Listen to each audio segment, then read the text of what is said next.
i-side na muna natin yung mga politiko. Dumako muna ho tayo, mga kababayan, sa mga vloggers. At umpisahan natin kay Mima Alicia. Ayan, ako si Nino Barsaga yung nakikita ko. At naka-shades pa dito si Mima Alicia, mga bossing. Kasi po parang may warrant to para sa narinig, mga kababayan. Pero pakinggan ho natin. Dito sa parte na ito, malamang ay konti lang po yung reaction ko, no? At hayaan natin makapagsalita si Mima Alicia. Mima! Pahintulot. Tama ba? Pahiram ng video mo. Actually, hindi naman video. Yung boses niya. So, hello guys, what's up? It's me again, Alicia nyo, at nagbabalik ulit tayo sa ating panibagong video. So, mga minamahal, may nag-call sa akin. Isang kaibigan natin, kilala nyo naman ata to, no? Si Cap Nino. Si Cap Nino pala, yung tumawag sa kanya. Ang magsasabi sa kanya. Nino Barsaga. At meron siyang dalang medyo hindi magandang balita na ako daw po ay meron na daw nakasampang warrant of arrest. Which is para sa akin, kung sino man yung kupal na nag-file sa akin ng kaso, baka nang inang shot mo ka, madidismiss. Ganito pala yung ibang vlog ni Mima, no? May mga mura pala. Hindi ko yun. Dapat yata doon sa kabilang channel natin diniscuss to, doon sa MRU, sa Mark Ramos Uncensored. Sige, tuloy. Nandiyan na. Lang yan. Pakinggan nyo ha, mga minamahal, kasi nagulat ako sa balitang to eh. Sino kaya yung nagkaso sa akin? Kasi nakita daw doon sa House of Representatives, which is ako, naglalahad lang ako ng opinion ko. Naglalahad lang ako ng saloobin ko. Hindi ko alam kung ano yung kinaso sa akin kasi kung meron man akong warrant of arrest, di ba dapat ako yung unang makaka-receive niyan? I mean, dapat meron akong sabina. Isusumun ako. Pero wala akong na-receive na ganon. Tama. Sabina, summon, yun muna. Di ba? Hindi warrant to pares. Kawawa naman si Mima nun. Unang padala, warrant to pares agad. So, tingin ko, hindi kaya tinatakot si Mima. Kasi dapat summon muna or sabina. Aalamin kung ano yung inirereklamo at sasagot si Mima Alicia doon sa inirereklamo sa kanya. At baka sakali, dahil nga napakadami pong kaso na natutulog, baka sakaling dito pa lang, maayos na natin at wag nang sumampa ng kaso yan. So, ganun po yun yung mga preliminary hearing po, mga bossing. So, madidismiss lang yan kung sino man yung putang inang kupal na Grabe si Mima. Tuloy mo, Mima. File ng kaso sa akin, hindi ka dumaan sa due process or else, baka meron pong pinapagana ang kabilang kubol dyan dahil napipikon sa mga sinasabi ko. Alright. Hindi talagang nakakapikon si Mima kapag ka nagbablog, kapag ka DDS ka, mapipikon ka talaga kay Mima eh. Kaya ako, hangang-hanga ako dito sa kapatid natin na to. Matapang, no? Walang inaatrasan. Anyway, pakinggan natin tong si Nino. Anong mga pinagkaso sa kanya? Mga ganun-ganon. Ano niya nakitang may nagkaso sa akin? Di ba dapat ako yung unang makaalam? Correct.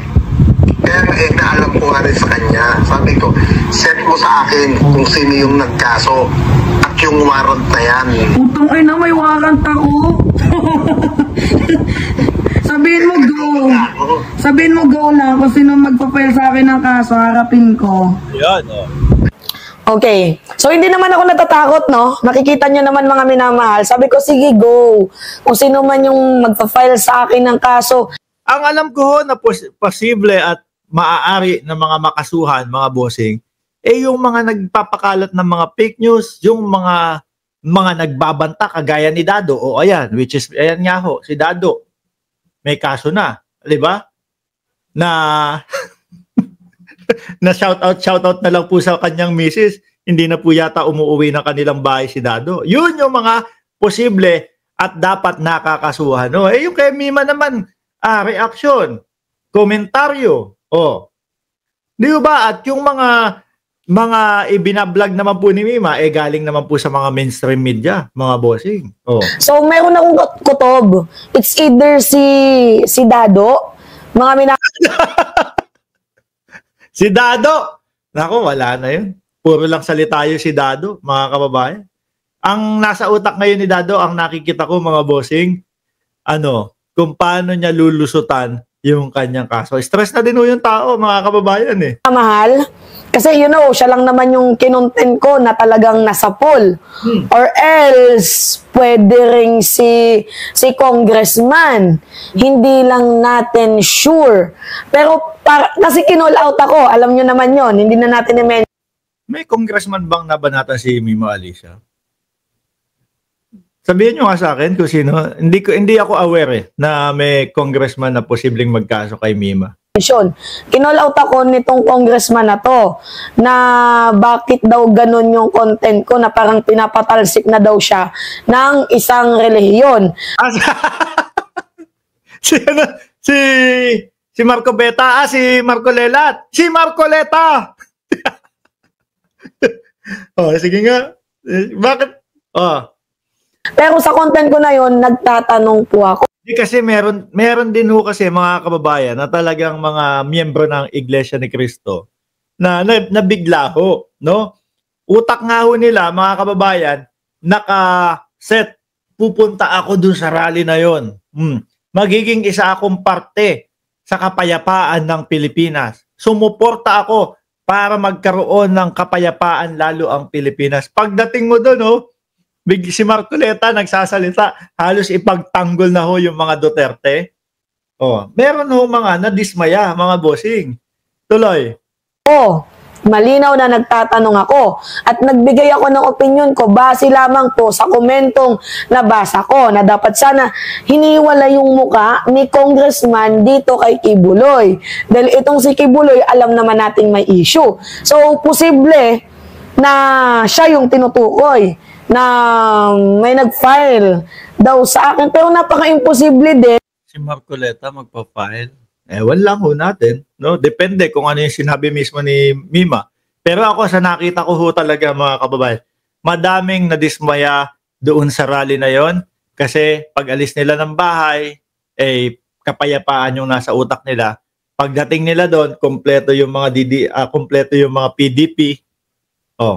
Yung mga alagad ni Duterte at nandoon din nagsasalita si Marcoleta, which is hindi nila inaasahan yung ganong pangyayari. Kasi unang-una, yung taong yun, abogado. Alam niya yung due process. Hindi mo ko pwedeng isumon, hindi mo ko pwedeng hainan ng warrant of arrest nang hindi mo alam kung saan pangalan ko, yung address ko, 'di ba? Hindi ako nakakatanggap ng subpoena. Kumpleto dapat 'yan. Ako nga yan. Meron na naman this year kapag sablay at hindi talaga may kakasuhan na naman ho tayo. At unang hahanapin at unang kailangan ng abogado ko kung saan yung address, mga bossing, nung tao nakakasuhan, no? 'Di ba? So hindi pwede 'yon. So I think 50-50 tayo kay congressman.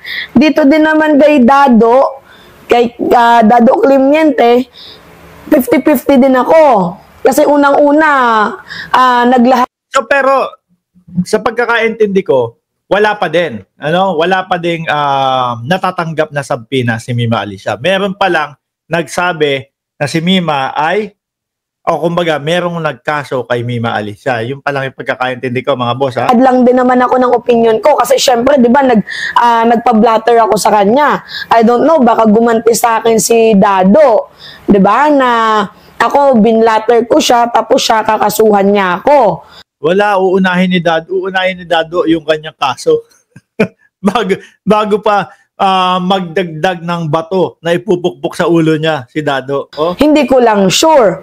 Kasi wala naman talaga siyang minention na isa ako sa kanyang ipapategi. Pero the way na sinabi niya na yung mga pro-ad... Hindi, matik na ho yun, mga kababayan. Di ba? Matik na yun. Kung sino yung mga nagbablog po at sumusuporta sa Pangulong Bongbong Marcos, sinabi niya na iisa-isahin namin kayo, in-screenshot namin kayo. Dado, putang ina ka kapag ka, nakailang lapit na ako sa pagmumukha ko, kapag ka ako, wala pa ding screenshot dyan, magtatampo na ako, ha? Dapat isa yung mukha ko dyan sa screenshot ninyo. Oh. admin ng mga vloggers ay kanya daw pong ipapategi. So, ako, pro-admin ako, kiniklaim ko naman din yon na baka isa kami sa mga inilagay niya doon sa Intel. Mga minamahal Ultimo po yung kunyari, yung mga vlogger na may 10,000 subscribers lang, 20,000 subscribers lang po, mga kababayan, hanggang doon sa milyon-milyon ang subscriber, sakop po doon sa sinabi ni Dado na sisilaban nila, mga bossing. kung sino man itong nag-file sa akin ng, may warrant daw ako, I don't know, hindi naman ako naniniwala. Hoping so na hindi totoo. Di ba? Pero kung sino man, madidismiss yan. Aha. Alam nyo, or else, pwede din si Maharlika. Hindi lang natin sure. Kasi, meron na inilabas akong Pero ako mga kababayan, kung sakali na meron talaga, at kung sakali, dahil nga di ba sabi ni Mima Alicia na nagiging usap-usapan, may nagkaso sa kanya, kaya-kaya ni Mima Alicia yan? Ano? Financial? Hindi sila uurungan ni Mima Alicia. Oh, diyan sa mga ganyang kaso, wala ho, mga kababayan. Malabo ho, no? Kaya Mima, alam ko naman hindi ka takot eh. Laban lang. Hindi tayo nila matatakot, hindi tayo mapapahinto. Kasi ang nakikita ko ho dyan, mga bossing, sabihin mo kay Mima, pag hindi siya huminto ng kanyang pagbablog, eto ang kalalagyan niya. Kakasuhan namin siya. Sabi nga ni Lucas Bailon, blackmail yan. Huwag kang matakot dyan. Mag-ready ka just in case. Documents and everything. Tingin ko naman ho, si Mima Alicia, mga bossing, sa araw-araw ho na nakakausap natin to, ready at handang-handa yan. Matibay ho yan, matigas ho yan, mga kababayan. sex video niya. Tsaka pinablik ko na siya ay merong gonorrhea sa Meron din palang vlog si Mima ng gano'n, ano? bibig. 'Di ba? Madami din akong inilabas na information sa kanya. Nagtanong din naman ako sa abogado ko, nagtanong ako sa lawyer ko. Sabi sa akin, hindi ka pwedeng kasuhan, hindi ako pwedeng haina ng warrant nang hindi ako sinasabpina. Di ba dapat dadaan yan? Yun naman po talaga ang umpisa nun, mga boss, chief, amo, sir. Kailangan mapadala muna ng sabpina, kailangan malaman muna ng kampo o ni Mima, mga kababayan, na may nagkaso sa kanya bago warrant to para sa oy, halika, kulong ka na, rekta ka na sa kulungan. Hindi po. Kailangan mapagharap sila kung ano man yung ikinaso sa kanya at hanggat maaari masolusyonan dito pa lang sa preliminary mga investigasyon at hearing, mga bossing. Ako, kailan ba yung huling Actually, nakakalima na ako dyan, mga bossing. Hindi ako yung kinasuhan, ako yung laging nagkakaso, mga boss, no? Kasi, ang sa akin lang naman, ayoko ng mga sakit ng ulo. Yung tipo bang makikipagbakbakan ka sa social media, ganito ka, ganyan ka. Ay, sige, total naman defamation at total naman cyber libel yung mga binabanggit mo sa akin. O bahala ka na sumagot dyan sa korte. Papatawag ng 3 beses. Una, mga kababayan, sa barangay. Ayan, 3 beses sa barangay. Kapag hindi nagkaayos sa barangay, bibigyan ka ng papel sa barangay na sinasabi na hindi namin kayang ayusin to. Kailangan na ang umangat ito. Doon na susulat sa police station or dyan na kung pwede mo na kasuhan, etc. Pero wala pong natatanggap si Mima. So, para ho sa akin, pananakot lang po sa mga vlogger na sumusuporta kay Pangulong Bongbong Marcos itong mga hakbangin na ito para huminto po. Diyos ko, kami pa mapapahinto nyo. Si Dado nga, sisilaban na kami. Hindi pa din kami kayang pahintuin ni Dado. Anak ng tinapa. Tapos yung mga ganyan-ganyan pa.